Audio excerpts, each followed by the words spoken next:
आज की इस वीडियो में मैं आप लोगों को कोई फैक्ट या फिर बनावटी कोई कहानी नहीं बल्कि एक सच्ची कहानी के बारे में बताऊंगा जो एक ऐसे इंसान की है जो स्पेस से सीधा जमीन पर आ गिरा था।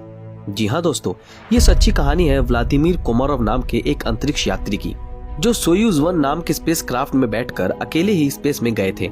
इस स्पेस क्राफ्ट को सोवियत के बाइकनूर बेस से लॉन्च किया गया था 23 अप्रैल 1967 को। रॉकेट के लॉन्च होते ही व्लादिमीर को यह अंदाजा हो गया था कि उनके स्पेस क्राफ्ट में कुछ तकनीकी गड़बड़ी हो रही है, लेकिन बावजूद इसके वो अंतरिक्ष में पहुंच गए और उन्होंने धरती के 18 चक्कर भी लगाए और पूरे 27 घंटे का वक्त स्पेस में गुजारा और फिर वक्त आया उनके धरती पे वापस आने का। व्लादिमीर जिस स्पेस क्राफ्ट में बैठकर स्पेस में गए थे उसका नाम था सोयूज 1। उस समय वर्ल्ड के सबसे पावरफुल 2 देशों के बीच एक जंग चल रही थी। ये जंग कोई गोला बारूद वाली जंग नहीं, बल्कि ये जंग थी कि कौन सबसे पहले अंतरिक्ष में अपना झंडा लहराएगा। और सोवियत यूनियन ने अमेरिका को पीछे छोड़ते हुए दुनिया का सबसे पहला सक्सेसफुल स्पेस मिशन को अंजाम दिया, जिसमें सोवियत यूनियन ने यूरी गैगरिन, जो स्पेस में जाने वाले धरती के सबसे पहले इंसान थे, जिन्होंने स्पेस में पहुंचकर धरती का चक्कर लगाया और सही सलामत वापस भी आए। इससे पहले सन 1967 को कम्युनिस्ट रेवोल्यूशन के 50वीं एनिवर्सरी के अवसर पे सोयूज 1 स्पेस क्राफ्ट में व्लादिमीर कोमारोव को स्पेस में भेजे जाने का फैसला लिया गया, लेकिन बदकिस्मती से यह मिशन सक्सेसफुल नहीं हो पाया, वरना आज इतिहास कुछ और ही होता। व्लादिमीर सोवियत यूनियन एयरफोर्स के फाइटर प्लेन के पायलट रह चुके थे, इसलिए उन्हें उन 3000 लोगों में से स्पेस मिशन के लिए चुना गया जो लोग इस काम के लिए आगे आए थे। 4 अक्टूबर 1964 के दिन उन्हें दुनिया के सबसे पहले स्पेस मिशन के लिए चुना गया और इसके ठीक 8 दिन बाद बाइकनूर बेस से ही उन्हें उनके 2 साथियों समेत स्पेस में भेजा गया और ये मिशन संपूर्ण रूप से सक्सेसफुल था। और आप लोगों को बता दें कि यही वो मिशन था जब दुनिया में सबसे पहली बार स्पेस में एक से ज्यादा यात्री सफर कर रहे थे।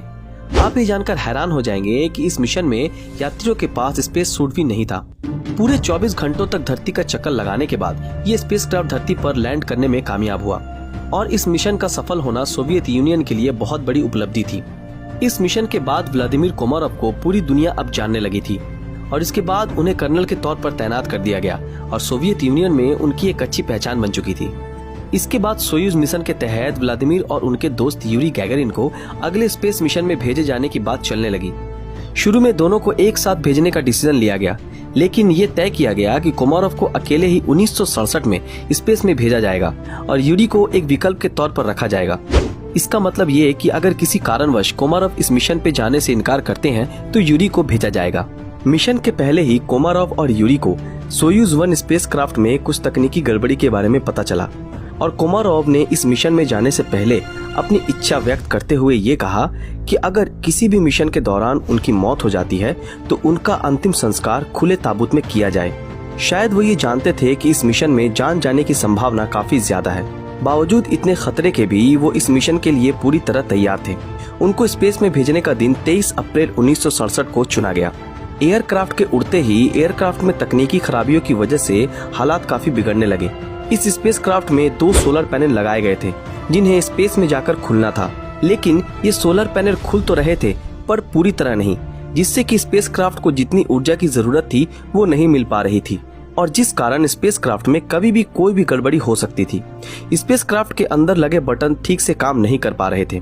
धरती से देख रहे लोगों को ये अंदाजा हो गया था कि ये मिशन अब फेल होने के कगार पर है और कभी भी कोई भी हादसा हो सकता है।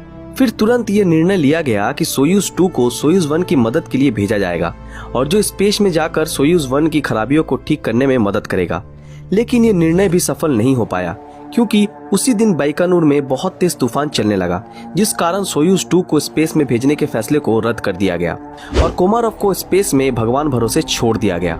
धरती के 18 चक्कर लगाने के बाद कोमारोव ने अपने कैप्सूल को स्पेस क्राफ्ट से अलग कर धरती की ओर वापस जाने का निर्णय लिया, लेकिन उनकी किस्मत इतनी ज्यादा खराब थी कि उनके कैप्सूल में 2 पैराशूट लगे थे जो धरती पे आते समय उनकी स्पीड को कम कर उन्हें सही सलामत जमीन पर लैंड कराने में मदद करती। लेकिन बदकिस्मती से लैंड करते वक्त उनकी कैप्सूल में लगे 2 में से एक भी पैराशूट नहीं खुले। अब जरा आप उनकी हालत का अंदाजा लगाइए, कितना डरावना होगा वो पल। अब वो धरती के एटमॉस्फेयर को चीरते हुए हजारों किलोमीटर प्रति सेकंड की रफ्तार से सतह की ओर बढ़ रहे थे और पैराशूट न खुलने की वजह से उनकी स्पीड जरा भी कम नहीं हुई और वो उसी स्पीड से सीधा जमीन पर आ गिरे और गिरते ही उनका कैप्सूल ब्लास्ट हुआ और कोमारोव उस कैप्सूल के अंदर ही जलकर राख बन गए।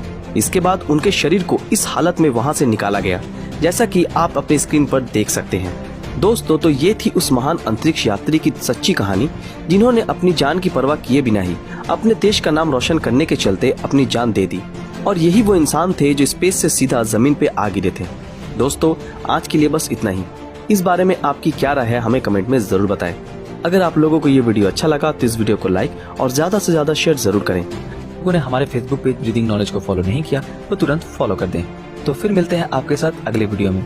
तब तक के लिए अलविदा।